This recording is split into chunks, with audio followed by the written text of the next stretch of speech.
अहमदाबाद में कुछ ऐसा हुआ जिसे देखकर पूरे देश में मातम छा गया।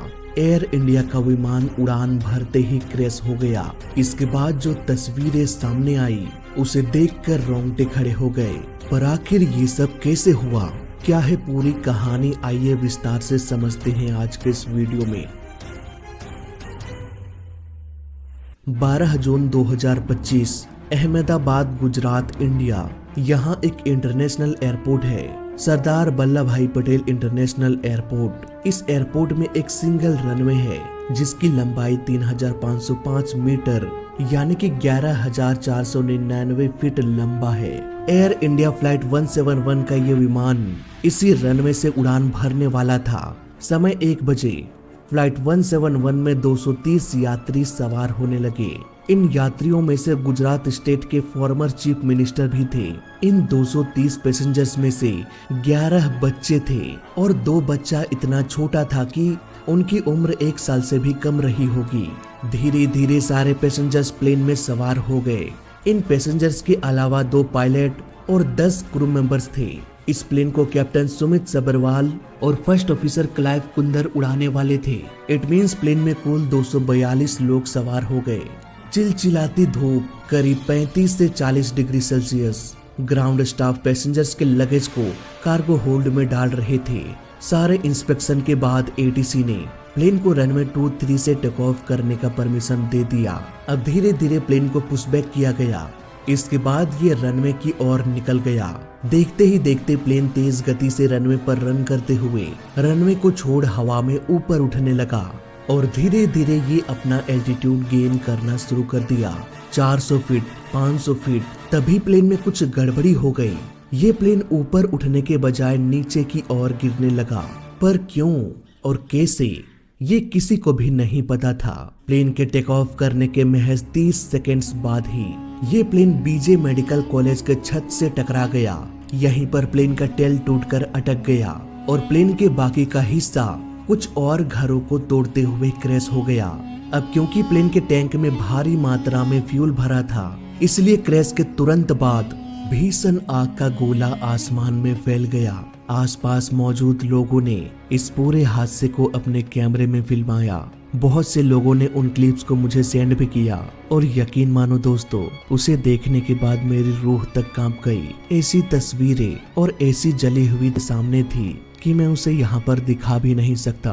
फायर फाइटर्स की गाड़ियां आग बुझाने के लिए पहुंच तो गई, लेकिन उन्हें भी बहुत लंबा समय लग गया। घंटों तक रेस्क्यू का काम जारी रहा। चारों तरफ बस चीख पुकार थी। मैं हमेशा से अपनी वीडियोस में एक बात कहता हूँ कि प्लेन क्रैश की वजह से लोग नहीं मरते, बल्कि क्रैश के बाद लगने वाली आग लोगों को जिंदा जला के मार देती है। और ऐसे भीषण आग में हर कोई लाचार हो जाता है। अगर कोई यात्रियों को बचाए भी तो कैसे बचाए? जब तक आग नहीं बुझेगी लोगों को बचाया नहीं जा सकता, और जब तक आग बुझेगी तब तक बहुत देर हो चुकी होगी। अभी तक मिले रिपोर्ट के अनुसार 242 लोगों में से सिर्फ 1 शख्स ऐसे हैं जो इस हादसे में जिंदा बच गए। उन्हें बस थोड़ी बहुत चोटें लगी। क्रैश के बाद वो अपने पैरों से चलते हुए बाहर आ गए और ये कोई चमत्कार से कम नहीं है दोस्तों। अभी जब मैं ये वीडियो रिकॉर्ड कर रहा हूँ तब तक एक ही यात्री के बचने की जानकारी मिली है। अनुमान लगाया जा रहा है कि इस हादसे में 269 लोग मारे गए। प्लेन में सवार लोगों के अलावा ग्राउंड में 28 लोगों के मरने की पुष्टि हो चुकी है। ये एयर इंडिया बोइंग 787 का पहला ऐसा हादसा है जिसमें पूरा का पूरा प्लेन तबाह हो गया। हम प्रे करते हैं कि हादसे में मारे गए सभी लोगों की आत्मा को शांति मिले। बात करें ग्राउंड में डैमेज की, तो प्लेन एक मेडिकल कॉलेज के हॉस्टल के बिल्डिंग से टकराया और इसने कैंपस के अलग अलग बिल्डिंग्स को नुकसान पहुंचाया। और जिस तरह से उस एरिया में आग लगी, एक छोटा तिनका भी नहीं बचा। अभी तक के मिले रिपोर्ट के अनुसार 269 बॉडीज को रिकवर कर लिया गया है। वहीं एक 40 साल के ब्रिटिश सिटीजन अकेला जिंदा बचा जो उस प्लेन में सवार था। वो प्लेन के सीट नंबर 11A पर बैठे हुए थे, ठीक इमरजेंसी एग्जिट के एक सीट आगे। इनके भाई भी उसी प्लेन में सवार थे, पर अफसोस उनकी जान नहीं बच पाई। ऐसे ही सैकड़ों लोगों की कहानियां इस हादसे में दफन हो गई। दोस्तों, इस पूरी कहानी को समझने के बाद, सोशल मीडिया में मौजूद वीडियोस को ऑब्जर्व करने के बाद मैंने इस केस को समझने की कोशिश किया। अब जो डिटेल्स मैं आपके सामने रखने वाला हूँ उसकी छानबीन मैंने किया है, तो हो सकता है जो इस हादसे का ऑफिशियल रिपोर्ट निकल के आए वो इससे थोड़ा अलग हो जाए। इन्वेस्टिगेशन की शुरुआत करते हैं फ्लाइट रडार 24 से। इसका काम होता है धरती में उड़ रहे सारे प्लेन्स को ट्रैक करना। ये रडार प्लेन में लगे ADS-B ट्रांसपोंडर से कम्युनिकेट करके रियल टाइम में लोकेशन का पता लगाता है। फ्लाइट 171 के टैक्सिंग से लेकर टेक ऑफ करने तक इस रडार ने सब कुछ रिकॉर्ड किया। लेकिन जैसे ही ये प्लेन 625 फीट के ऊंचाई में पहुंचा, रडार प्लेन के ट्रांसपोंडर से डिस्कनेक्ट हो गया। अब दोस्तों, 625 फीट की ऊंचाई में कोई बिल्डिंग है नहीं कि वो उससे टकरा जाए और रडार का कनेक्शन टूट जाए। क्रैश होने से पहले प्लेन में कुछ तो ऐसा हुआ होगा जिससे में भी प्लेन का ट्रांसपोंडर बंद हो गया और फ्लाइट रडार 24 डिस्कनेक्ट हो गया। पर ऐसा क्या हो सकता है जिससे ये बंद पड़ जाए? कोई भी इलेक्ट्रिक डिवाइस इलेक्ट्रिसिटी से ही चलती है और इलेक्ट्रिसिटी मिलता है प्लेन के इंजन से। क्या हो अगर इसके इंजन में प्रॉब्लम हो जाए? दोस्तों, ऐसे केस में प्लेन में इलेक्ट्रिसिटी मिलना बंद हो जाएगा। मे बी इसी वजह से ट्रांसपोंडर भी बंद पड़ गया हो या फिर किसी तरह का इलेक्ट्रिक फेलियर भी हो सकता है। लेकिन इलेक्ट्रिक फेलियर में प्लेन नीचे नहीं गिरेगा। इसका सबसे बड़ा प्रूफ है हमारे पास ये वीडियोस, जहां हम देख सकते हैं धीरे धीरे प्लेन नीचे आने लगा। और ऐसा तभी हो सकता है जब इंजन पावर जनरेट ना कर रहा हो। इस वीडियो में अगर हम गौर से देखें तो यहाँ पर हमें ऐसा लगता है कि कुछ तो यहाँ से निकला हुआ है। मे बी ये रैम एयर टरबाइन है और ये रैम एयर टरबाइन तब ऑटोमेटिकली अपना काम करना शुरू करता है जब प्लेन का दोनों इंजन फेल हो जाए। हालांकि इस वीडियो में क्लियर तो दिखाई नहीं दे रहा, लेकिन अगर ये रैम एयर टरबाइन है तो मैं ये दावे के साथ कह सकता हूँ कि प्लेन का दोनों इंजन फेल हो गया होगा।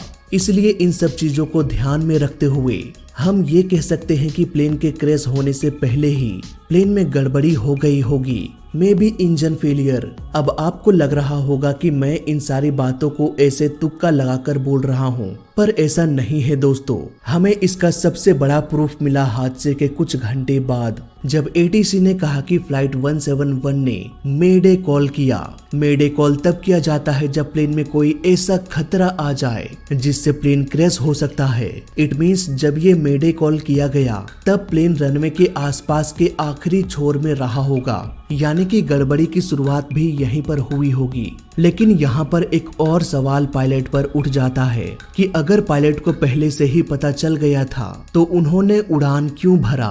क्यों उन्होंने ब्रेक लगाकर प्लेन को नहीं रोका? इसे समझने के लिए हमें प्लेन के स्पीड के बारे में भी थोड़ा समझना पड़ेगा। एक प्लेन को टेक ऑफ करने से पहले 3 तरह के स्पीड से होकर गुजरना पड़ता है, V1, VR और V2। V1 स्पीड में जब प्लेन रनवे पर रन कर रहा हो तब पायलट के लिए वो आखिरी पल होता है जब उन्हें डिसाइड करना होता है कि प्लेन को रोका जाए या फिर टेक ऑफ करा दिया जाए। इस स्पीड में अगर कोई इमरजेंसी आ जाए तो पायलट ब्रेक लगाकर प्लेन को रोक सकते हैं, लेकिन इस स्पीड को पार कर देने के बाद प्लेन VR स्पीड पर पहुंच जाता है। इतने स्पीड में प्लेन का नोज रनवे को छोड़कर ऊपर उठने के लिए संघर्ष करने लगता है, लेकिन जब प्लेन VR स्पीड को भी पार कर देता है तब वो V2 स्पीड पर पहुंच जाता है। ये प्लेन का वो स्पीड होता है जब प्लेन सेफ मोड में चला जाता है। इस एल्टीट्यूड में अगर कोई इमरजेंसी हो जाए, मान लो प्लेन का एक इंजन फेल हो जाए, तब भी प्लेन V2 स्पीड में एक इंजन के सहारे उड़ान भर सकता है। कोई भी दिक्कत नहीं आने वाली। अब तीनों को समझने के बाद हम फोकस करते हैं प्लेन के VR स्पीड में। जब प्लेन रनवे पर कुछ दूर रन करके ठीक हवा में ऊपर उठने वाला होता है, ये एक ऐसा कंडीशन होता है VR स्पीड में कोई भी इमरजेंसी हो जाए, मान लो एक इंजन फेल हो जाए, तो पायलट ब्रेक नहीं लगा पाएगा क्योंकि प्लेन का स्पीड इतना अधिक होगा कि वो रुक नहीं पाएगा। और यहाँ पर पायलट प्लेन को ऊपर भी नहीं उड़ा पाएंगे क्योंकि प्लेन का स्पीड भले ही V1 स्पीड से अधिक है, लेकिन ये स्पीड भी उतना नहीं है कि एक इंजन के सहारे प्लेन उड़ सके। दोनों ही केस में प्लेन क्रैश हो जाएगा। इसलिए टेक ऑफ के दौरान प्लेन में सबसे बड़ा खतरा तब होता है जब प्लेन VR स्पीड में हो। न तो पायलट ब्रेक लगा लगा पाएगा और न ही वो प्लेन को ऊपर उठा पाएंगे in case of one engine failure. अगर हम एयर इंडिया फ्लाइट 171 के पूरे केस को समझे तब हमें ये समझ में आ जाएगा कि अगर एयर इंडिया में इंजन फेल हुआ होगा तो वो इंजन फेलियर उसी वक्त हुआ होगा जब प्लेन वीआर स्पीड में हो, यानी कि रनवे के लगभग आखिरी छोर में, और ठीक उसी वक्त पायलट ने मेडे कॉल भी किया था। It means plane VR speed में रहा होगा, एक इंजन में प्रॉब्लम हुई और फिर ये प्लेन ना तो टेक ऑफ कर पाया और ना ही पायलट ने ब्रेक लगा पाया। इवन यही वो समय था जब एडीएसबी रडार बंद हुआ। इस हादसे की पूरी कहानी मेरे इस थ्योरी पर फिट बैठ रही है। इसके अलावा गर्मी का भी मौसम था। एयरपोर्ट में लगभग 35 से 40 डिग्री सेल्सियस तापमान रहा होगा। इतने देर तक प्लेन धूप में खड़ा रहने से प्लेन के टैंक का फ्यूल का टेम्परेचर भी काफी बढ़ गया होगा। शायद इसीलिए आग लगने में जरा सी भी देरी नहीं हुई। इसके अलावा इन वीडियोज में हमें कुछ और डिटेल्स भी नजर आता है और इन डिटेल्स की पुष्टि इन्वेस्टिगेशन के बाद ही हो सकती है। जैसे कि टेक ऑफ के दौरान अगर हम प्लेन के विंग्स में गौर करें तो यहाँ पर ऐसा लगता है जैसे प्लेन का फ्लैप्स 0 पर सेट हो। फ्लैप नॉर्मली 1 या 2 पर सेट होता है। अहमदाबाद में रनवे की लंबाई 11,000 फीट से भी अधिक थी।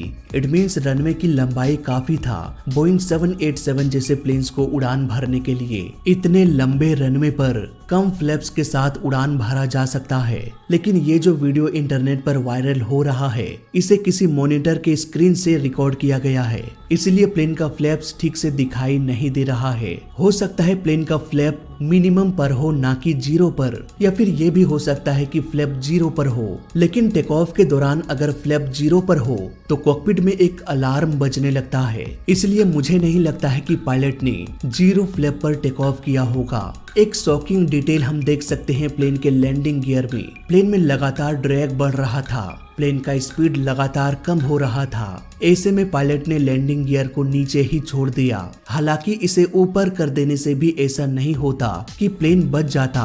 मे भी ऐसे केस में पायलट्स पैनिक हो गए हो। दुनिया जमाने के अलार्म्स को सुनते हुए पायलट का ध्यान लैंडिंग गियर पर ना गया हो। अब देखना यह है कि अगर इंजन में प्रॉब्लम हुई थी तो क्यों हुआ, कैसे हुआ। हालांकि आई विटनेस का कहना है कि टेक ऑफ के दौरान मल्टीपल एक्सप्लोजन की आवाज सुनाई दिया और इसी दौरान इंजन में धुएं को भी नोटिस किया गया। मे बी ये बर्ड स्ट्राइक भी हो सकती है या फिर इंजन में कोई टेक्निकल खराबी। तो दोस्तों उम्मीद है पूरा हादसा आपको समझ में आ गया होगा। अभी बहुत कुछ जानना बाकी है। मे बी इस साल के अंत तक इस केस का इन्वेस्टिगेशन रिपोर्ट हमारे सामने आ जाए। उस समय हम और भी डिटेल में इसके बारे में चर्चा करेंगे। फिलहाल इस वीडियो में अभी तक के लिए बस इतना ही। अगर इस हादसे के बारे में कोई मेजर अपडेट आता है तो उस पर भी मैं वीडियो बना दूंगा। इसके लिए आप हमारे साथ जुड़े रह सकते हैं। वीडियो